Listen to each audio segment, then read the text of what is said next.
తెలంగాణలో పెద్ద ఎత్తున అభివృద్ధి పనులకు శ్రీకారం చుట్టారు కేంద్ర మంత్రి నితిన్ గడ్కరీ. ఆసిఫాబాద్, హైదరాబాద్ లో సుడిగాలి పర్యటనలు చేసిన గడ్కరీ శంకుస్థాపనలు, ప్రారంభోత్సవాలు చేశారు. తెలంగాణ అభివృద్ధికి కేంద్రం కట్టుబడి ఉందని, రాబోయే రోజుల్లో మరిన్ని ప్రాజెక్టులు చేపడతామన్నారు గడ్కరీ.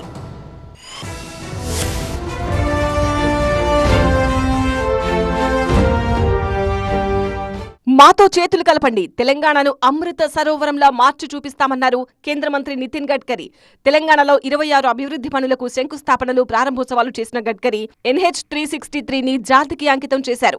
ఒక్క ఆసిఫాబాద్ జిల్లాలోనే 3,900 కోట్ల రూపాయల విలువైన పనులకు శ్రీకారం చుట్టారు. అభివృద్ధిలో ఇది కేవలం ట్రైలర్ మాత్రమేనని, అసలు సినిమా ముందుందన్నారు. 2014 తర్వాత తెలంగాణలో 5,000 కిలోమీటర్ల రోడ్లు నిర్మించామన్న గడ్కరీ రాబోయే రోజుల్లో 2 లక్షల కోట్లతో రాష్ట్రమంతటా రహదారుల నిర్మాణం చేపట్టనున్నట్టు ప్రకటించారు. अभी जो आपने देखा है वो तो न्यूज रील है, असली फिल्म शुरू होना बाकी है और तेलंगाना के युवाओं को रोजगार मिलेगा। ये सपना आपके आशीर्वाद से पूरा होगा, इसी विश्वास के साथ మోదీ పాలనలో దేశవ్యాప్తంగా పెద్ద ఎత్తున జాతీయ రహదారుల అభివృద్ధి జరుగుతోందన్నారు కేంద్ర మంత్రి కిషన్ రెడ్డి.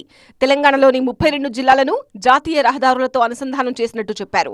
దేశవ్యాప్తంగా 7 మెగా టెక్స్టైల్ పార్కులు వస్తే మన తెలంగాణకు, వరంగల్కు ఒకటి ఇవ్వడం జరిగింది. నిజామాబాద్ లో కేంద్రీయ పసుపు బోర్డు, టర్మరిక్ బోర్డు ఏర్పాటు చేసిన విషయాన్ని కూడా ఈ సందర్భంగా మనవిస్తున్నాను. హైదరాబాద్ లో కూడా పలు అభివృద్ధి పనులకు శంకుస్థాపనలు, ప్రారంభోత్సవాలు చేశారు. BHEL अंबरपेट ఫ్లైఓవర్లను ప్రారంభించి జాతికి అంకితం చేశారు. हमारी भारत सरकार की ओर से आदरणीय मोदी जी के नेतृत्व में तेलंगाना के विकास के लिए मेरे विभाग की ओर से हम पूरा सहयोग करेंगे, इस बात का आप सबको विश्वास दिलाता हूं. నితిన్ గడ్కరీ పర్యటనలో కేంద్ర మంత్రులు కిషన్ రెడ్డి, బండి సంజయ్ తో పాటు రాష్ట్ర మంత్రులు, ప్రజాప్రతినిధులు, బీజేపీ నేతలు పాల్గొన్నారు. హైదరాబాద్ టూర్లో భాగంగా కన్హా శాంతివనాన్ని సందర్శించారు గడ్కరీ.